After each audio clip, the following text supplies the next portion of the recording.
Pour aller un petit peu plus loin avec les mises en forme de vos cellules, pour leur donner un sens, vous pouvez utiliser la mise en forme conditionnelle. En effet, vous allez ainsi pouvoir mettre en valeur vos cellules selon des critères que vous allez choisir. Par exemple, dans ce tableau, je pourrais choisir de mettre en valeur toutes les cellules qui contiennent Paris, toutes les lignes qui concernent des achats qui ont été faits à Paris. Je peux aussi, par exemple, mettre en valeur les différents achats qui ont été faits selon la grandeur de la somme. Donc je vais tout d'abord sélectionner ici les différentes valeurs qui sont contenues dans cette colonne département. Je clique ici en E2, je maintiens le bouton de la souris appuyé et je déplace le curseur jusqu'en E21. Maintenant, je me rends ici dans le ruban, dans l'onglet Accueil.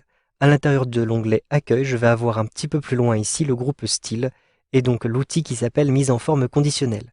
Un simple clic. Vous avez un grand nombre de styles automatiques qui vous sont proposés. Tout d'abord, je vais utiliser une règle simple. Donc à l'intérieur de ce premier élément, je vais avoir par exemple une définition de format en fonction donc de la valeur, si la valeur est supérieure ou inférieure à une autre valeur. Je vais choisir par exemple ici de mettre en valeur une cellule si le contenu est situé entre telle et telle autre valeur, ou bien si elle est égale à telle valeur, etc. Pour un contenu de texte comme celui-ci, je peux utiliser égal à pour préciser par exemple que la cellule est égale à Paris. Donc, je sélectionne ici égal à et je rentre dans cette petite fenêtre ici, Paris tout simplement. Ensuite, choisissez ici le style que vous souhaitez appliquer à l'intérieur de votre cellule. Par exemple, je vais choisir ici un remplissage rouge clair. Ensuite, je clique sur OK pour bien valider ce choix. Et donc, vous voyez ici que tous les départements ici qui concernent Paris ont été mis en surbrillance. Je souhaite maintenant, avec des calculs, définir des critères pour le total de mes achats. Donc je vais sélectionner l'intégralité de ces cellules comme ceci avec un glisser-déplacer. Ensuite, je me rends ici dans la mise en forme conditionnelle. J'ai plusieurs possibilités qui me sont proposées. Je peux toujours utiliser les règles simples. Je peux aussi utiliser des règles de valeur plus ou moins élevées. Par exemple, mettre en surbrillance les 10% les plus élevés. Un simple clic comme ceci pour l'appliquer. Je peux même d'ailleurs modifier ce pourcentage et choisir d'afficher plutôt les 20% les plus élevés. Je clique sur OK. Vous avez d'autres types de mise en forme conditionnelle. Donc ici, par exemple, vous pouvez appliquer des barres de données avec différentes couleurs qui vont donc vous représenter, vous le voyez, les différentes sommes qui se trouvent à l'intérieur de ces cellules. Vous pouvez aussi utiliser des nuances de couleurs.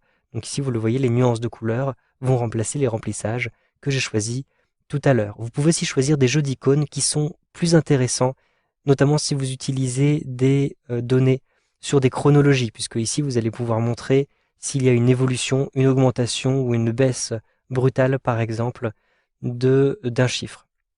Vous pouvez aussi créer vous-même vos nouvelles règles. Je clique simplement ici sur Nouvelles règles. Ici, vous avez différents types de règles qui vous sont proposées.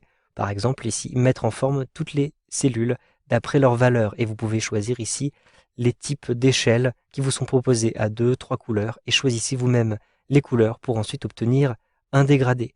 Vous pouvez aussi créer vos propres règles en fonction du contenu. Vous pouvez appliquer une mise en forme selon le rangement des valeurs, les premières et les dernières.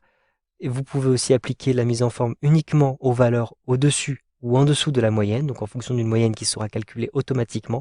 Vous pouvez mettre en valeur les valeurs uniques ou les doublons, et vous pouvez même utiliser des formules pour aller plus loin.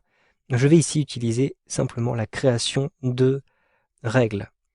Ici, j'ai donc, vous le voyez, plusieurs choix. Je peux définir selon la valeur de la cellule, selon le texte, les dates, etc. Donc je vais choisir les valeurs de cellules et je vais ici indiquer qu'il s'agit donc de mettre en couleur les cellules qui contiennent par exemple une valeur supérieure à 500. Donc je vais choisir supérieur à et je vais ici choisir 500.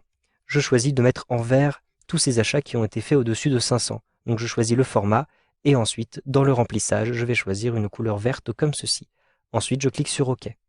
Maintenant je vais créer une règle supplémentaire. Donc je clique sur OK et je vais me rendre à nouveau dans la mise en forme conditionnelle, mais cette fois-ci je vais choisir gérer les règles. Et j'ai ici, vous le voyez, une première règle qui a été appliquée. Je vais supprimer cette ancienne règle, je la sélectionne, je choisis supprimer la règle. Je conserve uniquement la règle de couleur verte.